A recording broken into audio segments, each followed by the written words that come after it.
So now I want to make you aware just how real this denial is, this block-out is. There's a much better analogy than the snake phobia one, and that comes from Plato. Now, Plato is regarded as the greatest philosopher of all time, and he lived some 360 years before Christ, so that's a long time ago in the golden age of Greece. So he must be pretty amazing. I mean, Alfred North Whitehead, himself one of the greatest philosophers of the 20th century, described the whole of philosophy, which is the study of truth's underlying reality, as all being nothing but a footnote to Plato.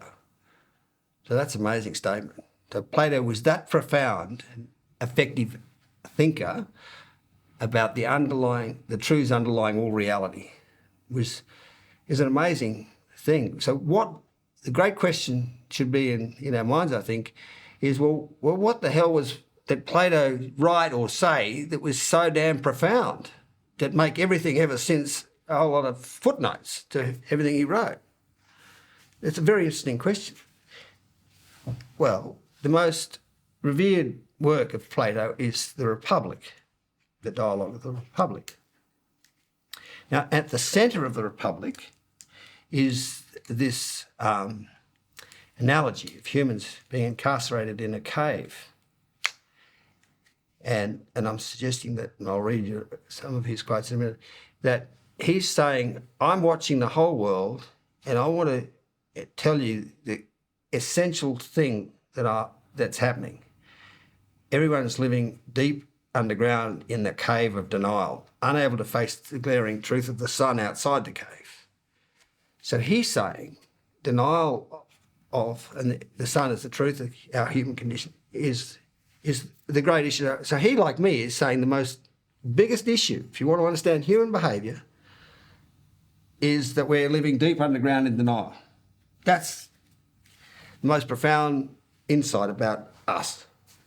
Then he went on immediately to speak about the problem of the death effect. In effect, he said, Plato described what happens when someone escapes from the cave into the light of day and sees for the first time the real world and returns to the cave and helps the cave prisoners escape into the sun-filled setting outside the cave, which symbolised the transition to the real world, which he said is the proper object of knowledge, which it is, to find understanding of why we're living in the cave, of our fear of the human condition.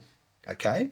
So someone gets outside the cave and can talk and write a book about what's happening inside the cave. He goes in and says, this is the explanation that'll liberate you from the cave, which is exactly what this book does. And what happens, Plato wrote, that it would hurt the cave prisoner's eyes and he would turn back and take refuge in the things which he could see, which he would think really far clearer than the things now being shown him. And if he were forcibly dragged out of the cave of the denial and not let go till he had been dragged out into the sunlight, in other words, showing the truthful description of the human condition, the process would be a painful one to which he would much object. And when he emerged into the light, his eyes would be so overwhelmed by the brightness of it that he wouldn't be able to see a single one of the things he was now told were real. Certainly not at first, because he would need to grow accustomed to the light before he could see things in the world outside the cave. So we've got this poor, dishonest, denial-based, living in hiding in a cave version of the world, not the real, not the greater one that's outside. It's totally sort of different and more profound, and the world starts to become transparent when someone gives you the keys to unlock your brain, to make sense of human behaviour. But so this book's got a very exciting benefit to the human race, but how do you access it? So the key to try to access it is to try to talk about it and run you around this forbidden room until you get used to it a bit, And after a little while, you can start to acclimatise and get accustomed, as Plato said, to this forbidden realm. So that's the purpose of this talk, and to try to talk about this forbidden subject and relieve us of our deeper inability to access this subject. So I've got to sort of overcome that denial, start to erode it, so you can start to get a feel for and get familiar with this forbidden realm, and then you can start reading the stuff, and hopefully it'll just be very exciting.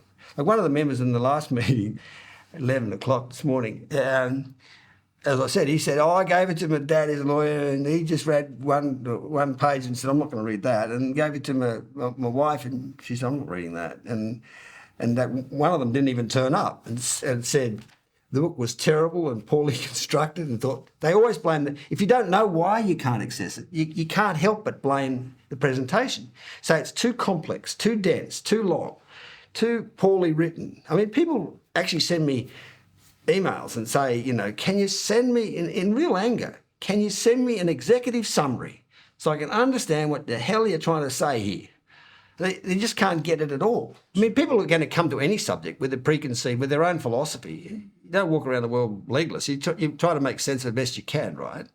And so there's that problem as well, you know. You've got to reconcile it with your existing explanations and understandings. And then there's a lot of adjustment, a hell of a lot, right? But the deepest and hardest adjustment, which we don't even aware of, is this, well, equivalent of a snake phobia, or as Plato said, this living in this cave of denial where we can't face this truth. So I want to talk about truth. I'm not talking about, you know, how to play soccer or something. I'm talking about this darkest of all subjects, ourselves, the deeper corner of ourselves, and that's really spooky. When it starts to go down in there, as you'll see in a minute, that's pretty hard, and that's where this goes. It goes right through. You know, if you Joseph Conrad's, you know, The Heart of Darkness, written about the Congo River, you know, there's Kutz, and this goes up, and it's in Apocalypse Now, you know, that Marlon Brando's up there. It's gone crazy, you know, way up the Congo River, and this The Heart of Darkness, which is a metaphor for this dark corner of ourselves. And it, he screams out this, the horror, the horror, the horror. I mean, that is a metaphorical story about the journey into this dark corner of ourselves, where it leads to almost madness. And the horror, the horror, the horror. And so we all prefer to stay down in the front of the Congo River, bouncing around on the beaches with our sun umbrellas, and not go near the damn thing. No one wants to venture up the river into the heart of darkness. So there's lots of metaphors, all writing, if you bore down into it. My book does it all through. It goes into this.